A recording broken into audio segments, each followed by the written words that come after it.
Good morning students, welcome to AK campus. आज हम पढ़ेंगे शिक्षण अभिक्षमता के अंतर्गत आज हमारा टॉपिक होगा शिक्षक कि शिक्षक क्या होता है।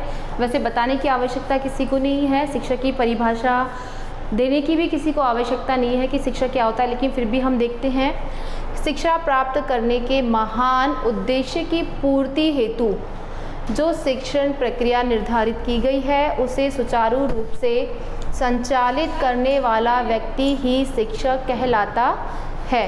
ठीक है, शिक्षक क्या है कि जो शिक्षण प्रक्रिया है शिक्षा प्राप्त करने के लिए, तो शिक्षण प्रक्रिया की जो धुरी जिसे कहा जाता है वो शिक्षक ही होता है।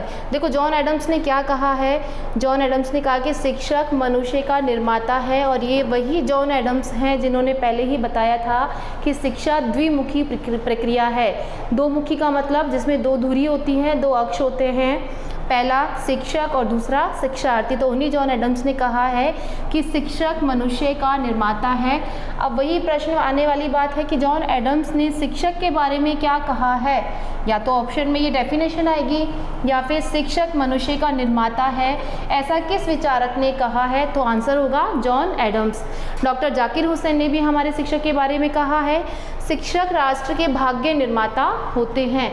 तो किस विचारक के अनुसार शिक्षक राष्ट्र के भाग्य निर्माता होते हैं, डॉक्टर जाकिर हुसैन के अनुसार। ठीक है, उन्होंने एक बात ये भी कही है कि समाज अपने ही विनाश पर उनकी उपेक्षा कर सकता है। कहने का तात्पर्य यह है कि शिक्षक की उपेक्षा, शिक्षक का तिरस्कार किसी भी कीमत पर नहीं किया जा सकता।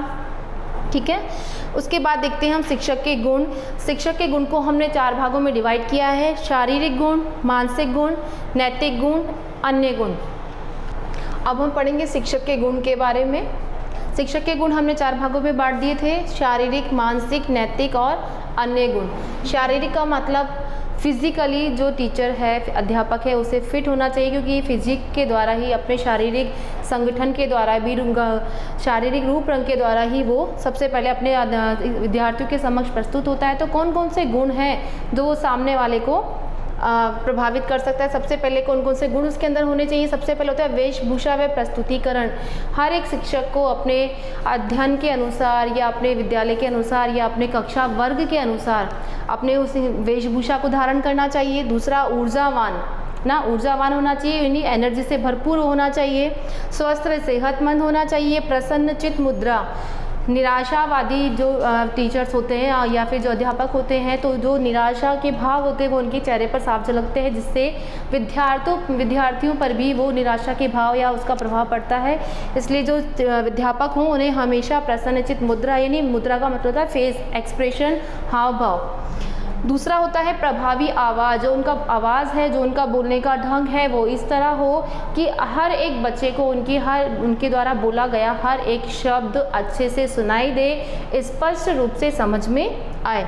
और विषयानुकूल भाषा, जो जिस भी विषय के अध्यापक हैं, शिक्षक हैं, तो उन्हें उस अपने विषय के अनुसार ही भाषा का पूर्ण ज्ञान होना चाहिए और उस भाषा को उपयोग में भी लेना चाहिए। ये देखिए, मानसिक गुणों के अंदर शिक्षण मनोविज्ञान का ज्ञान सबसे पहली, जो सबसे ज़्यादा जरूरी शर्त है, जो सबसे ज़्यादा जरूरी गुण है शिक्षक के अंदर, कि उन्हें शिक्षण मनोविज्ञान का ज्ञान होना चाहिए, तभी वो अपने विद्यार्थियों के अनुसार अपने शिक्षण को प्रभावी बना सकेंगे।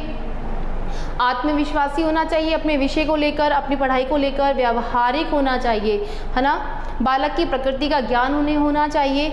नंबर 5 पर देखते हैं समस्या निराकरण में दक्षता।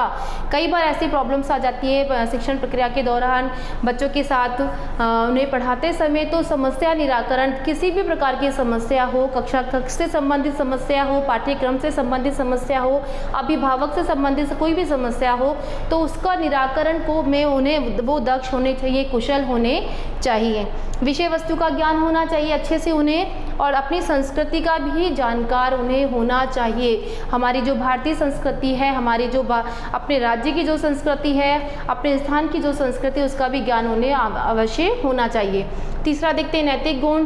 नैतिक गुणों में सबसे पहले यही आते हैं कि जीवन मूल्यों का ज्ञान उन्हें होना चाहिए। इसके लिए उन्हें सबसे पहले, यदि वो किसी व्यवस्था में विश्वास करेंगे तो ही वो अपने विद्यार्थियों को, अपने शिक्षार्थियों को बता सकते हैं किसी भी व्यवस्था में विश्वास करने के लिए। तो सबसे पहले स्वयं सामाजिक व्यवस्था और सामाजिक न्याय व्यवस्था में विश्वास करने वाले होने चाहिए। धैर्यवान होने चाहिए, चरित्रवान, उच्च चरित्र के होने चाहिए, निष्पक्ष, कभी भी पक्ष में रहकर पक्षपात करते हुए किसी भी निर्णय को नहीं लेना चाहिए, तो निष्पक्ष होने चाहिए, दयालु व संवेदनशील, अपने हर विद्यार्थी के प्रति, अपने सहपाठियों, अपने जो अन्य जो टीचर्स हैं, अध्यापक हैं, उन सभी के प्रति दयालु होना चाहिए, और सभी संवेदनशील, संवेदनशील का मतलब दूसरों की जो समस्या है उनके साथ इन्वॉल्व होकर उस समस्या को जल्द से जल्द निराकरण करने में हेतु प्रयासरत रहना चाहिए। अन्य में हम देखिए अध्ययनशील कि वही टीचर, वही अध्यापक सफल होता है जो नवीन ज्ञान को, नए ज्ञान को आत्मसात करने में कुशल होता है, यानी उसके लिए तैयार होता है। तो अध्ययनशील होना चाहिए, कुशल नेतृत्व क्षमता होनी चाहिए, समाज सुधारक होना चाहिए, कुशल प्रबंधक, कुशल प्रबंधक का मतलब अपने विद्यालय, अपने पाठ्यक्रम से संबंधित किसी भी योजना का प्रबंधन समुचित तरीके से, मैनेजमेंट समुचित तरीके से जो संभाल सके वही कुशल शिक्षक कहलाता है। सकारात्मक विचार होना चाहिए, आशा हमें कैसे होनी चाहिए, उनकी पॉजिटिविटी उनके अंदर होनी चाहिए। संसाधन युक्त का मतलब होता है अपने विषय से संबंधित, अपने पाठ्यक्रम से संबंधित वो हमेशा अपने संसाधनों का यूज़ करें। उन जो भी संसाधन, जो भी मॉडल्स या फिर जो भी टीचिंग एड हम यूज़ करते हैं उनका उन्हें पूर्ण ज्ञान होना चाहिए। और त्वरित सूझ युक्त, त्वरित का मतलब होता है तुरंत, और सूझ का मतलब होता है उपाय। इमीडिएटली अगर कोई भी समस्या विद्यार्थियों के सामने आती है तो उस समस्या को तुरंत सुलझाने में, अपने विद्यार्थियों की मदद करने में अगर कोई टीचर सहायक है तो वही कुशल शिक्षक कहलाता है। मैं आप लोगों को ये सारी चीज़ें इस वजह से बताई गई है ताकि कई बार ऐसा होता है कि पूछा जाता है कि निम्न में से शिक्षक का कौन सा शारीरिक गुण है या निम्न में से शिक्षक का कौन सा मानसिक गुण है। तो आप इन्हीं चीज़ों को ध्यान में रखते हुए अपने प्रश्नों का उत्तर दें। अब हम पढ़ते हैं नेतृत्व गुण। अभी हमने शिक्षक के बारे में पढ़ा था, उसी के अंदर हमने एक गुण पढ़ा था शिक्षक का, नेतृत्व गुण, जो कि शिक्षक के लिए बहुत ज़्यादा ज़रूरी है। तो वही नेतृत्व गुण के बारे में हम पढ़ेंगे कि नेतृत्व गुण होता क्या है। नेतृत्व के बारे में हम बताएं कि जिस प्रकार एक नाव को सफलतापूर्वक किनारे तक लाने के लिए एक कुशल खिवैया होता है नाव चलाने वाला, की आवश्यकता होती है, उसी प्रकार शिक्षण उद्देश्यों की पूर्ति के लिए कुशल नेतृत्व युक्त शिक्षक की आवश्यकता मानी गई है या आवश्यकता होती है। देखें हम कि ये नेतृत्व जो क्षमता होती है वो आती कहाँ से है। देखा जाए तो जो नेतृत्व क्षमता है विद्यार्थी में जन्मजात होती है, ठीक है। ये जो गुण है नेतृत्व क्षमता का यानी लीडरशिप का, ये कहीं से डाला नहीं जाता, इसकी कहीं से ट्रेनिंग नहीं दी जाती। ये जो गुण है वो विद्यार्थी में जन्मजात होता है, लेकिन उसका विकास कहाँ से होता है? उसका विकास होता है विद्यार्थी काल से ही उससे विकसित होने लगती है। नेतृत्व क्षमता जन्मजात होती है, लेकिन विद्यार्थी काल से ही वह विकसित होने लगती है, यानी और अधिक परिष्कृत होने लगती है और ज़्यादा उसमें निखार आने लगता है। लेकिन किन किन के माध्यम से, किन किन विधियों के माध्यम से विद्यार्थी जीवन में हम देखा होगा, आप लोगों ने कक्षा मॉनिटर, क्लास मॉनिटर बनाए जाते हैं, या फिर कोई एक्टिविटी होती है उसका मॉनिटर बनाया जाता है, लीडर बनाया जाता है। तो कक्षा नायक, दल नायक, स्काउट, एनसीसी, राष्ट्रीय योजना, काफ़ी सारी ऐसी योजनाएं होती है, काफ़ी सारी ऐसी एक्टिविटी होती है क्लास के अंदर, स्कूल के अंदर, जहां हम लीडरशिप के लिए मॉनिटर्स नियुक्त करते हैं। तो उनके द्वारा उस नेतृत्व क्षमता को और अधिक विकसित किया जा सकता है। ध्यान रखने योग्य बात यह है कि ये जो नेतृत्व क्षमता है वो विद्यार्थी में जन्मजात होती है, जिसका विकास विद्यार्थी काल में किया जाता है। बच्चों, हम देखते हैं नेतृत्व गुण के अंदर कि जो शिक्षा आयोग है, जो समय समय पर शिक्षा आयोग बने हैं शिक्षा नीति तय करने के लिए, निर्धारित करने के लिए, उन्होंने इस नेतृत्व के गुण को कहाँ तक सही माना है। सबसे पहले हम देखें कि औपचारिक पाठ्यक्रम क्या होता है। औपचारिक पाठ्यक्रम वो होता है कि जिसे हम हमारे स्कूल एजुकेशन में या कॉलेज एजुकेशन में प्राप्त करते हैं, यानी विद्यालय शिक्षा या महाविद्यालय शिक्षा का जो पाठ्यक्रम होता है उसे हम औपचारिक कहते हैं, यानी जहाँ हम औपचारिक रूप से शिक्षा प्राप्त करते हैं जिस पाठ्यक्रम से, उसे हम औपचारिक पाठ्यक्रम कहते हैं। अदरवाइज शिक्षा तो हम कहीं से भी प्राप्त कर सकते हैं, ठीक है। तो औपचारिक पाठ्यक्रम में कोठारी आयोग द्वारा नेतृत्व शक्ति को शामिल किया गया है। सबसे पहले कोठारी आयोग ने ही बताया ये कि नेतृत्व शक्ति एक औपचारिक पाठ्यक्रम में, यानी स्कूल की एजुकेशन में, विद्यालय शिक्षा में या महाविद्यालय शिक्षा में नेतृत्व शक्ति एक शिक्षक में होनी बहुत आवश्यक है। इसके बाद मुदालियर आयोग व नई शिक्षा नीति 1986 ने भी कोठारी आयोग का ही अनुसरण करते हुए, उसे ही फॉलो करते हुए इसे आवश्यक बताया। ठीक है, इस नेतृत्व शक्ति को, इस नेतृत्व के गुण को प्राप्त करने के लिए एक शिक्षक में कौन कौन से गुण होने चाहिए वो हम पहले भी पढ़ चुके थे कि शिक्षक के आवश्यक गुण कौन कौन से होते हैं। कि एक नेता को शारीरिक, मानसिक, भावात्मक व संवेगात्मक चारों पक्षों में ही दक्ष होना चाहिए। कि क्वेश्चन अगर ये आ जाता है कि कुशल नेतृत्व की क्षमता कहाँ से विकसित होती है, तो शारीरिक गुणों से भी, मानसिक गुणों से भी, भावात्मक गुणों से भी और संवेगात्मक गुणों से भी। इन चारों पक्षों में ही उसे दक्ष होना चाहिए, उसे टैलेंटेड होना चाहिए, कुशल होना चाहिए, तभी कुशल नेतृत्व शक्ति उभर कर आती है और शिक्षक की कार्य क्षमता में वृद्धि करती है। देखिए, हम जो नेतृत्व शब्द है वो नेता शब्द से ही बना है, यानी लीडर से ही लीडरशिप शब्द बनता है। यह प्रत्येक व्यक्ति का स्वकेंद्रित यानी अपना स्वयं से सेल्फ सेंटर्ड यानी पूर्णतः व्यक्तिगत गुण होता है। इसमें किसी बाहरी व्यक्ति को उस गुण को निखारने में तो योगदान हो सकता है, लेकिन उसके अंदर उस गुण को विकसित करने में उस अन्य व्यक्ति का कोई योगदान है, लेकिन ये पूरी तरह स्वकेंद्रित अपने एक व्यक्ति का पूर्णतः व्यक्तिगत ही गुण होता है। नेतृत्व नेता या शिक्षक के मनोबल को प्रभावित करता है। अगर नेतृत्व अच्छा होगा, किसी के अंदर नेतृत्व गुण अच्छा होगा, तो से वो किसी भी नेता या शिक्षक के मनोबल को यानी उसकी इच्छा शक्ति को प्रभावित करेगा। प्रभावी नेतृत्व में अगर किसी भी शिक्षक में नेतृत्व गुण बहुत अच्छा है, तो उस नेतृत्व के अंदर रहकर विद्यार्थी अधिक मेहनत यानी अध्ययन करने हेतु स्वतः प्रेरित होता है। वो अपने शिक्षक को अपना आदर्श मानता है और उसी आदर्श पर चलकर वो भी अधिक मेहनत करने का प्रयास करता है, अपने शिक्षक के गुणों का अनुकरण करने का प्रयास करता है। कुशल नेतृत्व गुण से युक्त शिक्षक अपने शिक्षार्थियों यानी अपने बच्चों, अपने विद्यार्थियों, सहयोगियों यानी जो उनके जो साथ के साथी होते हैं, अधीनस्थों, उनके नीचे काम करने वाले लोगों या अधिकारियों की अच्छाइयों की प्रशंसा व कमियों को अनदेखा करता है। यानी कुशल नेतृत्व गुण से जो शिक्षक होता है वो हमेशा सकारात्मक ही सोचता है, नकारात्मक विचारों को अपने मन में कभी भी जगह नहीं देता है। आगे देखें, कुशल नेतृत्व के लिए शिक्षक को संवेगात्मक यानी इमोशनली रूप से संतुलित होता है। क्या होना चाहिए शिक्षक को कि उसे संतुलित होना चाहिए। एक जो कुशल नेतृत्व गुण से युक्त यदि कोई शिक्षक है तो वह उसे अपने इमोशंस पर हमेशा कंट्रोल रहता है और वो इसी गुण का फ़ायदा उठाते हुए एक नेतृत्व को, अच्छे नेतृत्व का क्या करता है, उसे आगे बढ़ाता है। अब हम देखते हैं नेतृत्व की प्रकृति कि नेतृत्व किस तरह से होता है, कि क्या उसकी नेचर क्या होती है, कि नेतृत्व में कौन कौन सी चीज़ें आवश्यक होती हैं।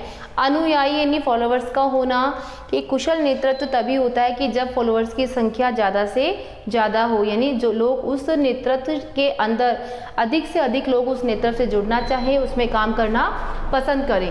सेकंड है सामान्य उद्देश्य या लक्ष्य, कि हर एक नेतृत्व का एक उस संस्था के जो उद्देश्य है उसका एक सामान्य रूप से निर्धारण होना आवश्यक होता है। किसी न किसी उद्देश्य को लेकर ही नेतृत्व काम करता है।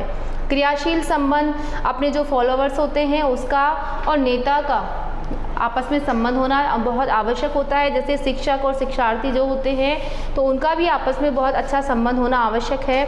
आपसी हितों की एकता, जो भी संगठन है, जो भी संस्था है, उसमें सभी लोगों का जो आपसी हित है, उस सभी लोगों का जो मोटिव है, जो उद्देश्य है, जो लक्ष्य है, वो सभी का हित होना चाहिए, व्यक्तिगत हित नहीं होना चाहिए। और सभी के हितों में एक एकता होनी चाहिए, यूनिटी पावर जरूर होनी चाहिए उस नेतृत्व के अंदर। वही सफल नेतृत्व है जिसके फॉलोवर्स में आपस में एकता बनी रहती है, लक्ष्य को लेकर या कार्यशैली को लेकर एकता बनी रहे, वही सफल नेतृत्व कहलाता है।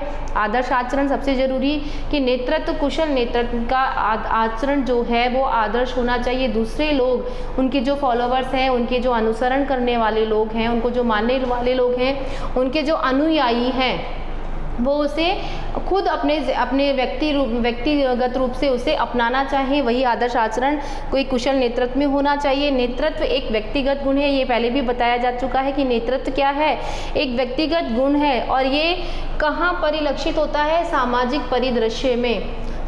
देखो, एक पूछा भी जा सकता है कि नेतृत्व एक गुण है व्यक्तिगत सामाजिक, तो नेतृत्व सामाजिक गुण नहीं है, नेतृत्व एक व्यक्तिगत गुण है जिसे सामाजिक परिदृश्य में रहकर, सामाजिक परिस्थितियों में रहकर विकसित किया जा सकता है, लेकिन नेतृत्व के गुण को किसी को बांटा नहीं जा सकता। ठीक है, ये नेतृत्व क्या है, एक विकसित होने वाली कला है। ठीक है, नेतृत्व एक गतिशील प्रक्रिया, नेतृत्व एक गतिशील प्रक्रिया का मतलब है कि जैसे जैसे हम अपने लक्ष्य की ओर बढ़ते हैं तो नेतृत्व अपने लक्ष्य की आवश्यकताओं के अनुसार गतिशील होता रहता है।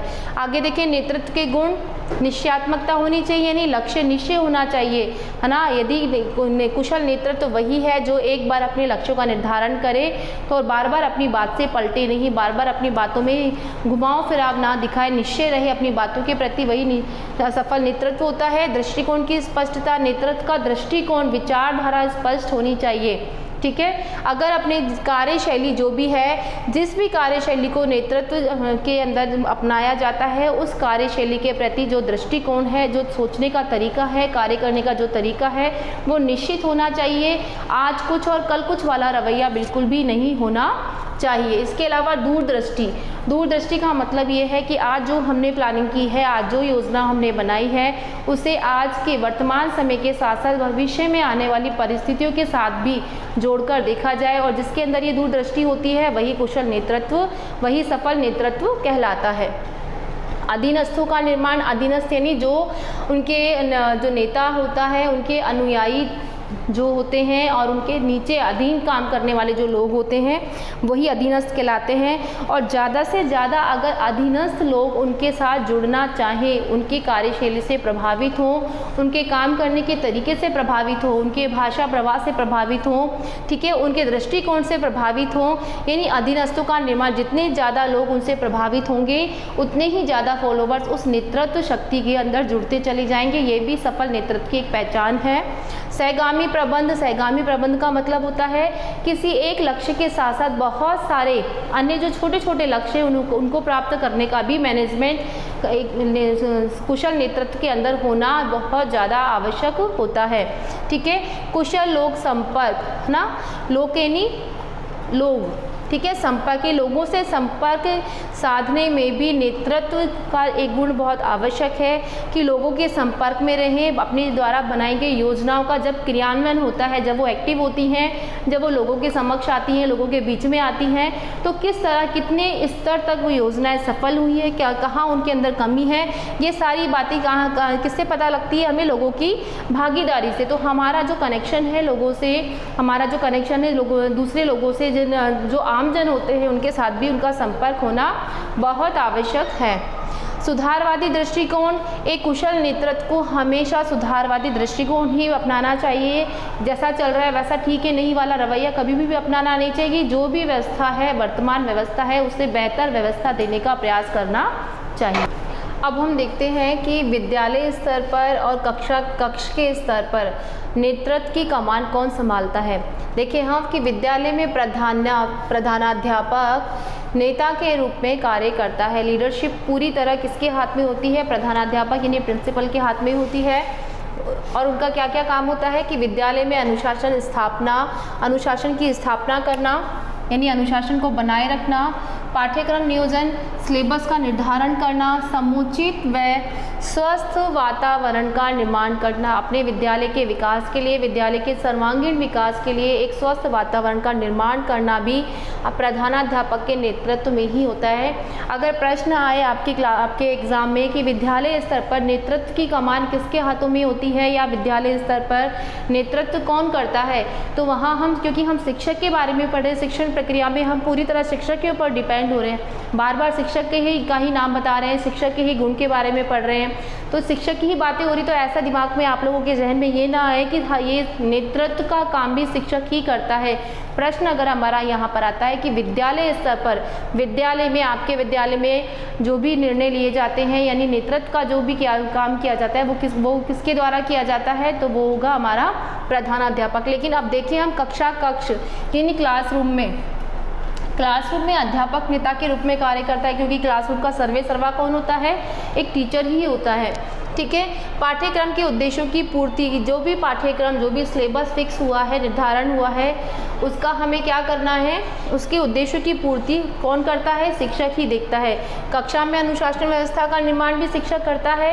छात्रों में अधिकाधिक, अधिकाधिक यानी अधिक प्लस अधिक, दो शब्द इसमें दीर्घ संधि हो गई है, अधिकाधिक, अधिगम यानी सीखना, अधिकाधिक उनके व्यवहार में परिवर्तन के लिए नई नई शिक्षण तकनीकियों या शिक्षण के नए नए तरीकों का क्रियान्वयन कौन करता है, शिक्षक के नेतृत्व में ही होता है। शिक्षक ही ये प्रयास करता है कि वो अपने कक्षा के बच्चों के अधिक से अधिक हितों के बारे में सोचे और अधिक से अधिक उनके कल्याण की, उनकी भलाई के बारे में सोचे। तो कक्षा सारा नेतृत्व शिक्षक के हाथ में होता है और विद्यालय स्तर पर नेतृत्व प्रधानाध्यापक के हाथ में होता है। अब हम पढ़ेंगे सृजनात्मकता।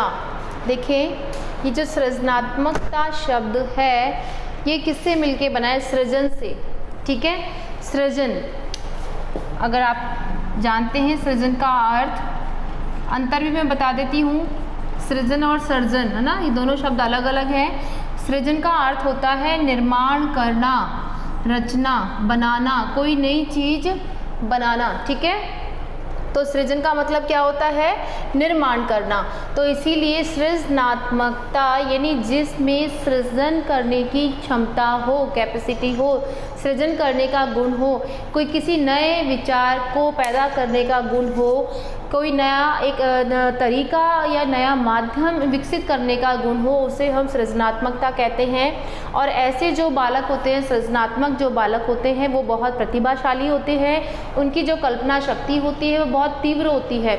वो हमेशा ही कल्पनाओं में खोए रहते हैं, लेकिन कल्पनाओं में खोने का मतलब ख्याली पुलाव पकाना नहीं, ठीक है। कल्पनाओं का मतलब होता है वो हमेशा किसी ना किसी समस्या समाधान में लगे रहते हैं। उनके मन में, उनका जो मन है, उनका जो दिमाग है, उसमें किसी न किसी समस्या के बारे में विचार विमर्श चलता रहता है और वो जल्दी से हर किसी समस्या का समाधान ढूंढने में सक्षम भी होते हैं। कहने का मतलब ये है कि जिस भी बच्चे में जितनी भी अच्छी जो विशेषताएं होती हैं वो ये सृजनशील बालक ही होते हैं, ठीक है। देखिए हम सृजनात्मकता के बारे में कि सृजनात्मकता शब्द अंग्रेजी के क्रिएटिविटी शब्द से बना है। क्रिएट करना यानी बनाना, रचना करना, ठीक है। कई बार ये क्वेश्चन भी आ जाता है कि सृजनात्मकता शब्द बना है या अंग्रेजी के किस शब्द से सृजनात्मकता शब्द का रूपांतर हुआ है, ठीक है। सृजनात्मकता को विधायकता भी बोल देते हैं। विधायकता यानी विधान करना यानी बनाना, किसी चीज़ का विधान करना, किसी चीज़ का नियम बनाना, किसी चीज़ के बारे में बताना, ठीक है। एक तरफ से किसी नए नियम के बारे में बताना, विधान करना विधायकता कहलाता है। उत्पादकता सभी जानते हैं, प्रोडक्टिव, ठीक है, जो प्रोडक्टिव होते हैं, जो किसी नए उत्पाद का, किसी नए प्रोडक्ट का निर्माण करते हैं। रचनात्मकता, रचना का भी अर्थ यही होता है, निर्माण करना, ठीक है। जितने भी कवि लोग क्या करते हैं, नई कविता की रचना करते हैं, ठीक है। खोज करना, अन्वेषण करना, सभी जानते हैं। तो आदि शब्दों से भी जाना जाता है कि जो सृजनात्मकता शब्द है इसको हम विधायकता भी बोल देते हैं, उत्पादकता भी बोल देते हैं, रचनात्मकता भी बोल देते हैं, खोज भी बोल देते हैं और कई बार इसे अन्वेषण भी बोल दिया जाता है, ठीक है। अब देखिए सृजनात्मकता की पहचान। किसी बालक में कोई बालक सृजनशील है, सृजनात्मक है, तो उसकी पहचान कैसे होगी। सबसे सीधे शब्दों में मैं बता देती हूँ कि जिस भी विद्यार्थी में, जिस भी बच्चे में हम जितने भी गुण की अपेक्षा करते हैं, उम्मीद करते हैं, वो सारे सृजनशील बालक की विशेषताएं होती हैं, है ना। चाहे हम कहते हैं कि बहुत टैलेंटेड है, इंटेलिजेंट है, बहुत गेम्स में बहुत अच्छा है ना, टीचर्स के साथ टीचर्स की रेस्पेक्ट करता है, हर चीज़ में आगे है, कल्चरल एक्टिविटी में भी वो बहुत आगे है, तो उसका मतलब वो सृजनशील बालक ही है, ठीक है। तो सृजनात्मक बालकों में मौलिकता यानी समस्या से सीधा जुड़ाव, उन्हें फालतू की इधर उधर की बातों से कोई लेना देना नहीं होता। उनका फोकस हमेशा अपने गोल पर होता है, अपने लक्ष्य पर होता है, अपने उद्देश्य पर होता है।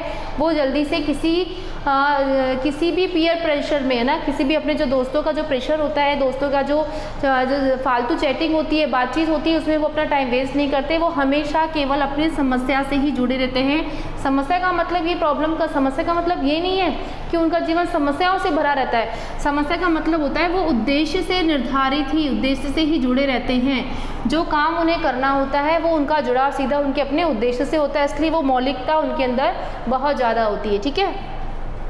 सृजनात्मक बालक में निर्णय लेने की क्षमता होती है। ठीक है। वो अपने निर्णय दूसरों पर नहीं डालता है, उसे अब निर्णय लेने की क्षमता किस में होगी? जो उचित और अनुचित को जान लेगा। ठीक है। जिसको यही नहीं पता होगा कि क्या सही है और क्या गलत है, वो कैसे निर्णय ले लेगा? ठीक है। यानी डिसीजन जो पावर होती है ना, वो एट द स्पॉट, यानी तुरंत वो निर्णय लेने में सक्षम होता है। अब ऐसे जो बच्चे होते हैं सृजनशील बालक, तो ऐसे बच्चे तो सभी को अच्छे लगते हैं। तो इसका मतलब कैसे क्या होता है? ये बच्चे बहुत व्यवहारिक भी होते हैं, इनसे सभी अपना मेलजोल चाहते हैं, इन ऐसे बच्चों से सभी अपनी फ्रेंडशिप करना चाहते हैं। ठीक है।